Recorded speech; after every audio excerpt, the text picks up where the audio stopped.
This is a story about two very different documents. The TEECs, written by the duly elected members of the Texas State Board of Education, versus the APUSH framework, written by a committee of 9 people, selected by the College Board, a private organization that is accountable to no one. The vision and purposes of the two documents are very different. TEECs celebrates our nation's founders, the benefits of the free enterprise system, and the values embodied in the concept of American exceptionalism. The APUSH framework ignores most of the founders, fails to discuss free enterprise, and totally omits American exceptionalism. Early this morning, I drove across the Delaware River at the same place where General Washington led the Continental Army on Christmas Eve, 1776. I have not come to Austin today as a Democrat or a Republican. I have not come here as a liberal or a conservative. I have come here as a proud American. My message is clear and timeless. Principles are enduring. From William Travis at the Alamo, to Roy Benavidez in Vietnam, to Marcus Luttrell in Afghanistan, Texans have always defended American values. Now it is your turn. I urge this committee to say yes to Mr. Mercer's resolution and no to the College Board's attempt to nationalize American history and circumvent both the 10th Amendment to the U.S. Constitution and your own Texas TEECs. Ladies and gentlemen, if Texans lead, others will follow. Thank you. First of all, thank you for coming all this way. You're welcome. You're inspiring, and I love your article. I have it on my blog, and where you 29 bias statements in the AP U.S. History Redesign. It's very thorough and well done, and helped me understand the issue very much. Could you expand a little bit about, because I know that Common Core has recognized you as one of the leaders in the AP U.S. History, and you've written several books. So could you kind of expand a little bit on that, and where they are with you? Thank you very much. I really would like to address this topic. There have been some insinuations that the reason why I've spoken out against the APUSH framework is because it's somehow a threat to books I've written. Here's the book, right here. The book is entitled AP U.S. History Crash Course. It's a very good book. I'm very proud of this book. This is the 2nd edition.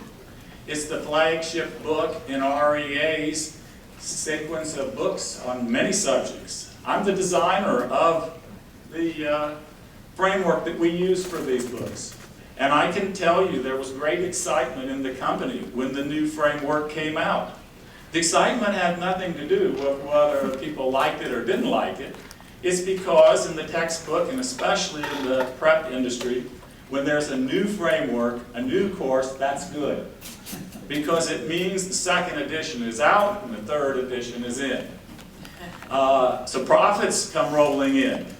I even mentioned to one of the editors, I said, what do you think of that framework? And he said, who cares? You know, pragmatically, we're going to have a new book and we're going to have a contract for you to sign because we want you to be of course, to continue being the author. This is the most successful book REA publishes. And I said, well, I need a little time. The more I looked at the framework, the less I liked it. When I looked at New England, I found one sentence. There was no John Winthrop's City Upon a Hill sermon. Roger Williams is not there. The cause of religious freedom is not there. And when I looked at Virginia, the House of Burgesses is not there. The cradle of democracy.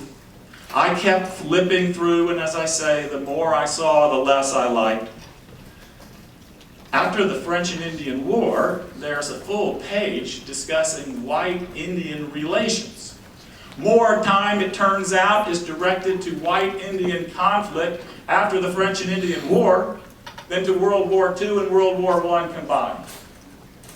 And then I looked at the Monroe Doctrine. Now, the Monroe Doctrine has been on virtually every A-push exam.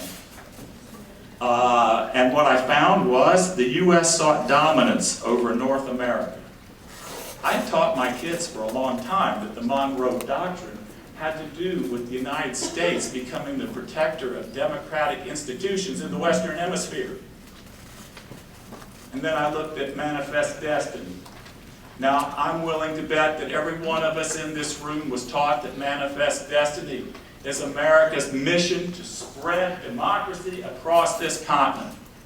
It's not that defined that way in the framework. It asserted U.S. power in the Western Hemisphere. It was built on a belief in white racial supremacy, which is, this is a quote, which is one of the main themes in this document. And then how about big business? Rightly so. Your TEAGs require a free enterprise system to be discussed, and this is one of the great free enterprise states in America. The Hispanic population in this state leads the country in founding new businesses. Well, they don't use the term free enterprise in the framework. Big business. Big business interests sometimes, and naturally they, quote, exploited natural resources and naturally battled with labor and conservationists. Like I said, the more I read, the less I liked it. And then when we got to World War I, the American Expeditionary Force played a relatively limited role. That's the sentence. More space is devoted to white Indian relations after the French and Indian War. Tell that to the 2 million doughboys who went to Europe and the 100,000 plus who died. America actually stepped up and saved Western Europe. They know it, we know it, but the framework authors choose not to say so. And of course, World War II has been much discussed. According to the framework, 3 sentences on World War II. The atomic bomb should feature a discussion of American values. That bomb is probably the reason why I'm here. My father was a decorated World War II pilot, B-24. He was in every combat mission from Midway to the firebombing of Japan. And Dad said he didn't know if he was going to make it if we had to invade Japan. He felt, he always felt, that the atomic bomb saved Japanese and American lives. And I'm actually named after Harry S. Truman. I'm Larry S. Krieger, because my father was so grateful for our president dropping the bomb, saving, he felt, many lives. And so here are some examples of what I saw when I looked through it. There are more. As you just said, I wrote a list once. I published a list of 29. 29. This is just 5 or 6. And so what to do?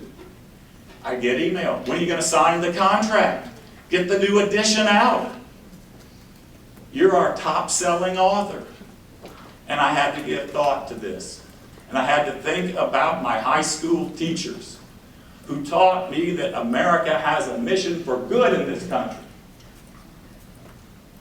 The framework's not about America and its mission for good. Everyone knows America's had faults and failings. That's not up for debate. But America does stand for values, and America has had a mission for good in this country. And then how about my students? For years and years, I've taught students, and we've talked about people of courage and conviction. We looked at William Lloyd Garrison, who said no to slavery, to Rosa Parks, who said no to segregation. How could I go ahead and write a book when I didn't believe in it after spending almost 4 years teaching students about courage and conviction? And then there was the matter of my father and his buddies, the bomber barons. How could I let them down? This is the group, by the way, that bombed the Japanese aircraft carriers at Midway. I'm very proud of that fact. Mr. Krieger, you might have more questions. Yeah, but I think the bottom I'm line, you said you didn't sign. And so the bottom line is, with all that, I did not sign the book, the contract. There is no conflict of interest. I stand, as I said before, on principles. Thank you for coming down. It's nice to meet you in person and realize that I hope the rain stops and the plane waits for you, everything else. Just have notes, I'll talk off the top of my head. World War II. The biggest events I mentioned, for those who are new, 7 members here of the board were not here. We actually wrote our TEEs for U.S. history, the second half of world history. And if you look side by side, the framework talks about atomic bomb. Well, that's covered in TEEs. It talks about the internment of Japanese Americans. We cover that. We also talk about the internment of German Americans, Italian Americans. But after that, there's things in the framework, which is, the framework's 98 pages, but a 52-page concept outline. Our TEEs, if you add up the 2 pages, 2 sections of American history, before and after the Civil War, it's about 24, 26 pages of an outline of our concepts, or our key concepts or essential knowledge and skills versus the 51-page of the 8 pushes. So we're talking, as you can see, what we thought was important. And for those who are new, you'll be debating this later on, what the argument was, if it's not in our concepts, if it's not in the TEEs, it will not be taught, and what else? Will not be tested. And that was the concern many board members raised here. 3 questions, quick one. How can you teach, how can you talk about the major concepts of World War II without discussing the Holocaust, the D-Day, and the liberation of concentration camps? Answer is you can't. And that is why oil and water don't mix. The framework and your TEEs are 2 antithetical documents. That's the blunt reality. As I said before, your TEEs celebrate America. The framework, if they just admit this, takes a global approach. The United States is one nation amongst many. And we were real imperialists too. That's the reality. I wish the College Board would just come out and admit that. Instead, they trot out all these talking points. But the first answer to your question is, you can't. The 2 documents are very dissimilar. Let me talk about my other passion on civil rights. This board did a really good job, actually doubled what any previous board did for minority representation in our history standards. When I look at side by side, I see the A push mentions the Black Panthers, which we do. But I was shocked. I could not find Martin Luther King's letter from jail. I could not find I Have a Dream, his assassination. I couldn't find Rosa Parks, Cesar Chavez. Am I incorrect? Is that somewhere in the 52-page framework? It's in our 26-page concepts or TEEs, but not in the framework. Did I miss that? No, the College Board framework actually names 51 people. So the fact is, they did have room for 51 names. But they had room for the Black Panthers, the Students for a Democratic Society. They've never explained why they didn't have room for Rosa Parks, why they didn't have room for Dr. King, why they didn't have room for the I Have a Dream speech. They're not there. I think the reason is it has to do with American exceptionalism. You see, they don't even have that concept in the framework. It's not there. And Dr. King's I Have a Dream speech, what is his dream? His dream is rooted in the American dream. And that's been completely scrubbed out of the framework from the Mayflower Compact right up to Dr. King's speech. The Gettysburg Address is not there. You have to ask yourself, why aren't these documents there? And the answer is because, and that's why George Washington gets short shrift too, is because of American exceptionalism. But they take exception to American exceptionalism. But to be fair, in the previous exams, up till this last May, the thing just changed. Went from a 5-page document to 98-page framework, 51-page outline. They tested Martin Luther King before, and it was always there. So my question is, did they, to be fair, didn't they, yes. didn't they in the past teach Martin Luther King? There have been 8... Didn't they test Martin Luther King? Yes, and I want to make this clear. There have been 8 released push tests. And I did a content analysis. Dr. King is on 6 of the 8 multiple choice, and on many of the others in terms of free response questions. You could go to the bank and say Dr. King or W.E.B. Du Bois, one of the 2 is going to be on the, test. That is an established fact. Interestingly enough, you will not find Dr. King on the formally secret test, which has now been released. You won't find him, and the reason why you won't find him on the test is because it's not in the framework. If it's not in the framework, it won't be tested. They're very clear about that. I promise you one last, is kind of a, when I went through it, it gives me my family background.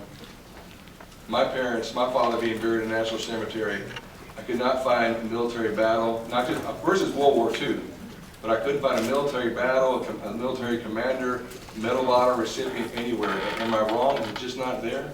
You're quite right. You know, Texas has a long and distinguished history. There have been 76 Congressional Medal of Honor winners from this state, and that's in your TEKS. It's not in the framework.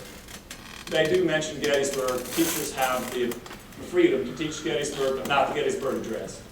But the battles aren't there, the commanders aren't there, American military history is not there, and that's a direct contradiction to your Texas TEKS. And really, in my opinion, an affront to Americans, and especially in Texas, given the distinguished record of Texans in battle. Thank you, sir. Okay. And we just adopted a rule to require that. I'm glad you did. But the reality of the matter is that the AP framework is what's going to generate the test, and the teachers are going to start teaching to the test. I've looked at the new prep books that have come out, and it's framework, framework, framework. That's what's being inculcated. Hook, line, and sinker, straight down That's the what will line. generate the AP test, but our students also take the state's test that's based on the state's standards. So our understand kids that. take both tests. So we come back to the point that this is putting a heavy burden on your teachers. And we've talked to our teachers, and we represent many of them. And who is your SBOA member? Do you live in Texas? No. You don't? Okay. So No, I live we've in talked to Eugene, Texas Pennsylvania. teachers, and they support this rule. They support, and they will tell us, I think we've all heard, 90% of the TEKS are overlapping with the AP. Now, that was the old framework. Yes. But our teachers have told us, we can do this. We are professionals, we can teach these kids. But let me ask you another question. You mentioned that the College Board is not accountable to anyone. You say they're accountable to no one. Are Texas colleges and universities required to be in the College Board, or do they opt into that? That's a very interesting question.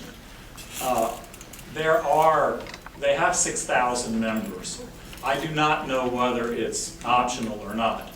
But what I can tell you is the College Board has been surprisingly intransigent. It's a private company. They actually own these tests. Now consider for a moment, this course has now become politicized. This is the first time in the history of the AP program that a course has become politicized. The Republican National Committee unanimously passed a resolution calling upon the College Board to redraft this framework. There have been thousands and thousands and thousands of people who have written comments on the articles that we've written, and yet the College Board has remained intransigent. Now, I don't think that's accurate. I think they've already made some changes. They're in the process of making more. But my point is, if Texas A&M decides that they don't like the AP curriculum, they can drop out. They could say, we're no longer going to award college credit for a high school student that takes that test. Is that right? Yes, So wouldn't that be accountability? I suppose it would if enough colleges did that. Okay, so what we've got here is we've got a collision of jurisdiction and a collision of interested parties. And the State Board of Education is but one of those. But what we've got is Texas colleges and universities, and I would be hard-pressed for anybody to accuse Texas A&M of being a bastion of liberalism or global education or progressive anything. It's a very conservative institution. You know it is. I'm sorry to interrupt you, but I've actually gone to their website and looked at their U.S. history courses. You ought to check that out for yourself. My assumption was the same as yours, that it would be a conservative institution. But its U.S. history courses are not. I'm sorry, they're not. Look for yourself. And that's for the parents of Texas A&M students. But there is an accountability loop here that if colleges don't like what the AP program is putting out, they'll stop awarding credit for it. But it's our job to make sure that our kids study our TEKS, and we've just adopted a rule to do that. And it's our job to get them not just to college, but through college, to quote something that my colleague says regularly, and he's right. And this program saves Texas families millions of dollars every year. I totally agree. And so we're trying to make sure that our standards are covered first and foremost. But the whole discussion about this isn't in there and that's not in there and that's not in there, I don't think it's being completely in full disclosure. Not everything's going to be in there because it's in our TEKS. And so if they're required to teach our TEKS, we are covering those topics. Is that fair?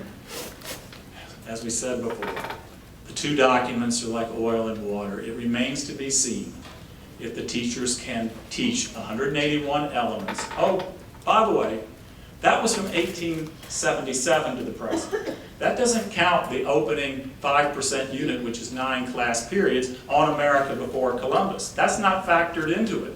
Those 181 elements are simply from your 11th grade class. The actual framework begins in 1491 and calls for a unit on pre-Columbian America. You'll never get an argument out of me that there's too much to cover in a classroom. I've been harping on that for 4 years. So this is going to be very difficult for the teachers to do. Okay, Mr. One of Krieger? our greatest concerns upon seeing the framework was the fact that it did limit the test to only those 98 pages of the framework. In other words, if you had a question where you needed to support it with some of the different documents or people or so forth that were from another, from something not supported in that framework, you wouldn't be able to be tested on it. But it is my understanding, and I hope I'm understanding him correctly, that David Coleman had said to us that he did not agree with that, and that when in using the word framework in that regard, they simply meant from the time period. Now, granted, starting out in 1491 to the present is a very, very difficult time period, but it does take away from the fact that you are only going to be tested and your supporting material would come from those 98 pages. That is my understanding, that then they would have to go back and look at that and test over more material than what's regarded in that 98 pages. Well, they're really over a barrel, aren't they? Because they have a much quoted sentence on page 2 that says the test questions are going to come from the framework. And in fact, if you look, they do. Now, Well, that's what he said, that they would change that. now he's going to have, here's his problem. And it's got to do with how the test is constructed. There are 55 multiple choice questions. They count 40% of the test. Multiple choice questions are by their very nature closed. There's a right answer and a wrong answer. And remember, for every question, they have a skill, a theme, and a concept that's anchored to it. Then we have 20% of the test, which is into 5 short answer questions. Now, those questions, the ones we've seen the answers, are running from 3 to 6 sentences. So it's going to be awful hard to bring in extra material for a student who's got to write a short essay. They have about 11 minutes and 15 seconds per question, and that includes reading it. So there's going to be a real limit to what extra they can put in. It's obvious from the guidebooks, just stick to the framework. That's your fastest way to a 5. Then there's a DBQ, which is 25% of the test, and that too is a closed question. It has to do with analyzing the 7 or so documents that they give you. Now, some will say, well, Mr. Krieger, you know full well they can bring in extra information. Yeah, that's true, except their guidelines say for the 7 points, which is the maximum score, you can give 1 for your extra information. And then they have, you do 1 of 2 essays, 15%. Now maybe there you could bring in other material, except have you looked at the essays? I have them right here. They're global questions. They're very consistent with their theme, which is America is one nation amongst many. We were basically imperialistic at many times in our career and our history, and that's what's being tested. And so this is really a nice talking point that we can bring in extra stuff. Really can. Would be a lot better. All this would go away. If Mr. Coleman were right here, I would say to him, Mr. Coleman, take back this test and come out with a new refined outline. Then all of these problems would go away. And I do not know why they haven't done that either. I can appreciate you coming in from out of state and with your concerns about Texas public education. However, you said a couple of things, and I think it's unfair for you to speak on behalf of Texas educators. And so I have something to share with you because I think it needs to be shared, and then I have a question to follow. Okay. So I represent over 1.5 million people, and I have a lot of educators that I've spoken to about this issue. So I want to share with you one comment that was made by a currently practicing AP US history teacher who just went through the training. So here it is. Our current set of TEKS for US history are in harmony with the new AP framework developed for US history. The content presented in the TEKS can be used as historical examples and evidence for student thinking and responses to complex historical questions. There is no reason to believe AP is deviating in any way from the TEKS. In fact, it most likely enhances what is already being taught in non-AP US history courses. Not only is AP complementing what is done in Texas US history classrooms, but is tapping into what type of thinking is required for our students today.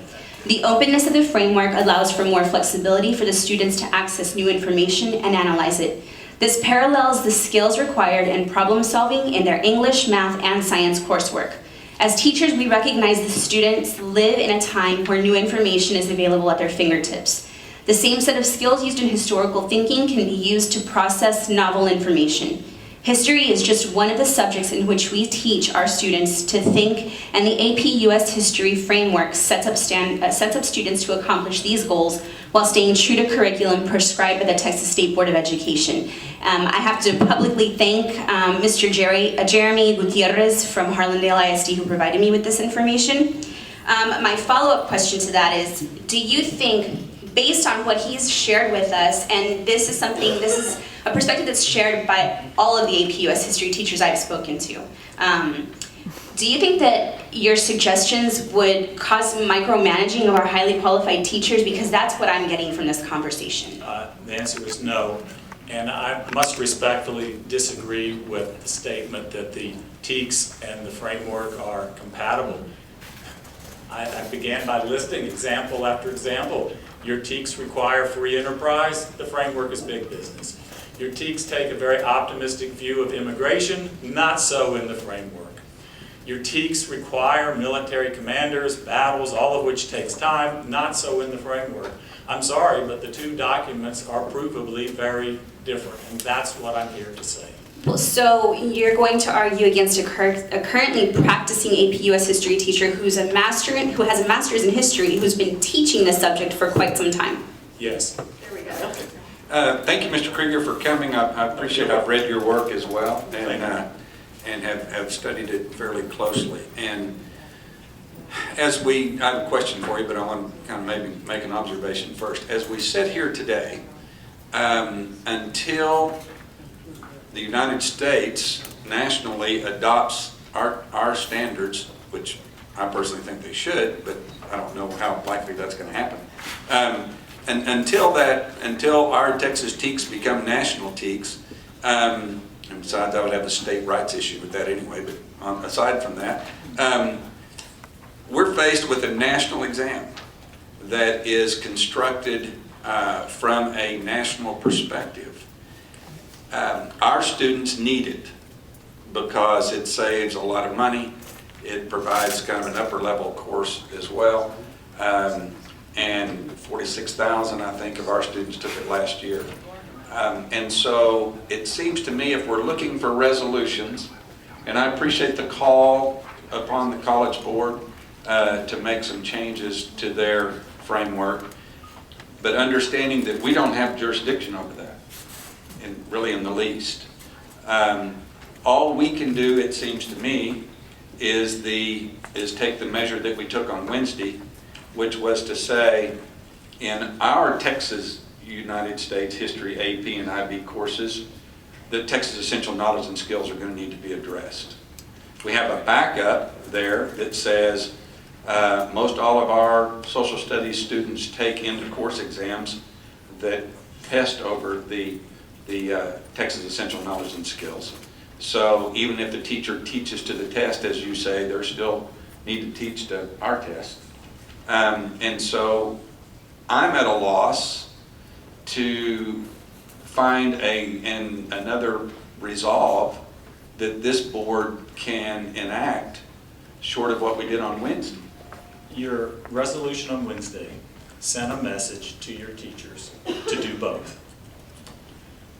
The resolution that Mr. Mercer is proposing sends a message to the college board, a much-needed message. Really and truly, sometimes in life, you have to stand up for what you believe. Now, consider. Well, can I, Yes. I know you've got a cab to catch, and so let me, if I can just shorten that. And so, if we were to presuppose that a resolution that comes out of this body here shortly, and in light of the action that we took on Wednesday that we hope, again, presuppose will be affirmed today, then haven't we done everything we could do? No. You did a good job on Wednesday. You can do an even better job today. And the reason is what I said before. You really have to think about that principles are enduring. We can't allow the college board to get away with this, what amounts to a nationalized curriculum. Now, you don't stop it now. We're going to see lengthy frameworks in every single AP curriculum.